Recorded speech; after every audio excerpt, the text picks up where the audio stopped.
Yo, what's up guys, welcome to the channel. I'm Bodega Josie and we're back to talk about some of the sneaker shopping this week of February 8th, 2021. And real quick, I don't know how many of you guys are from the Northeast, but we beginning to smack with snow as of late and I'm sick of it. We already had one snowstorm and as I'm recording this video, we got more snow coming down right now. But that aside, this week we got some interesting releases coming up. Not that many, but interesting ones to say the least.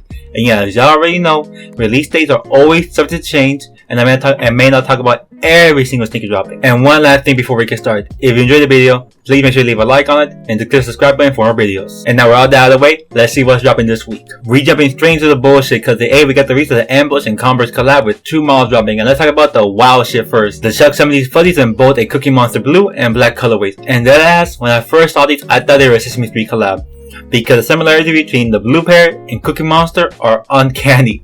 Like, just put googly eyes on the back top and maybe a cookie somewhere, and you got Cookie Monster Converse. Now, with all that being said, these are said to be inspired by wild creatures, and yeah, these are wild. I feel like I should give these a fade though, but I really can't say much because I'm kind of looking homeless right now as well. As for the duck boots, I like this a lot. Something about them, like, they add their aggressive, rugged look to them, and they just make them look so nice. Aside from being useful right now, because where I live, I'm going through it, the elements. But these are just dope in my opinion. I like the black pair a bit more than the over blue because I think the blue pair will be a little bit harder to style. If you're looking to pick up any of these collabs, they'll be available at 8 on the sneakers app, for the fuzzies coming out 140 and duck boots coming at 160. The 10, we have a giant elk coming in, the Air Jordan 1 High 85 neutral gray. And I've been watching review videos from other YouTubers who got their pairs early, and I have to just say this, that the L I'm gonna catch this week, it's just gonna sting a little bit more than usual. Because from the videos I saw, I could see the material they use on these is pretty good, and that they just look so good. Some say that it is a bit uncomfortable because of the 85 cut,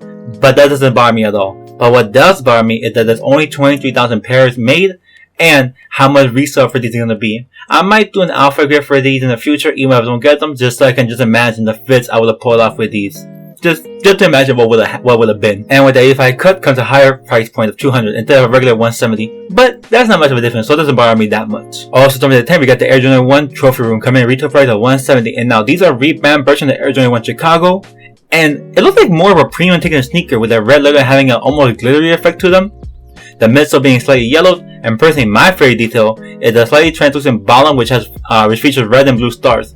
The back of the sneaker also has Michael Jordan's signature on both sneakers. It's the Chicago colorway. There's no way you can mess it up, it's iconic. And I like this take on it. Now, will I be getting my hands on?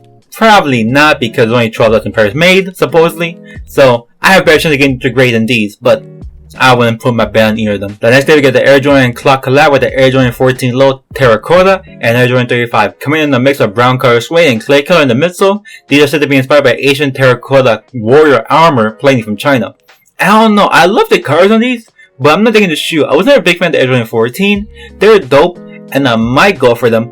But the detail I like about them is the small little black red Robin pattern and a small ring with Chinese light on them. But again, I wasn't never the big fan of the 14, so I might pass up on these. But what I really like is the 35s. Like, I don't know why, I just like them a lot more. I know I sound crazy, I know the 35 is more of a performance sneaker rather than a lifestyle, but I can't lie, these look great. What I like the most is the use of jade alongside the midsole and sneaker, and also a little bit of the mid panel. And I think these will be a great lounge sneaker because they just look so cozy.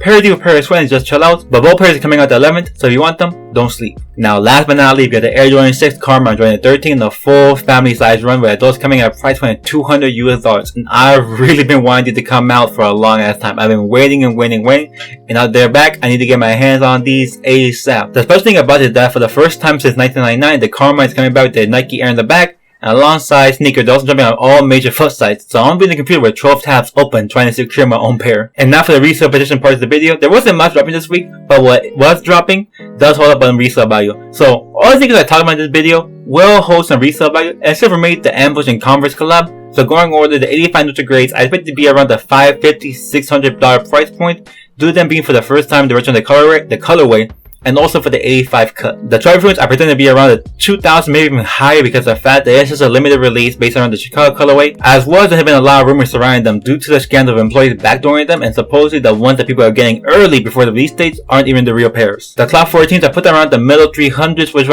I would expect from a pretty decent Jordan collab. and also put the 35s there in the same boat as well. And then last for the comment, for the first couple of days, I expect to be around the lower 300s, but as time passes, I expect it to drop to like high 200s, like 290, 280, because Jordan Brand has made retros readily available for anyone who wants to count them. So if you want them, I don't think you have a hard time finding a good price for them. But that's for the video, guys. Let me know in the comment section down below which sneakers you're more excited for this week. And remember to like the video and subscribe if you enjoyed. Follow me on my socials, Twitter and Instagram, @BodegaJosie. Peace, love, positivity. Until next time, I'm Bodega, and I'm out. Peace.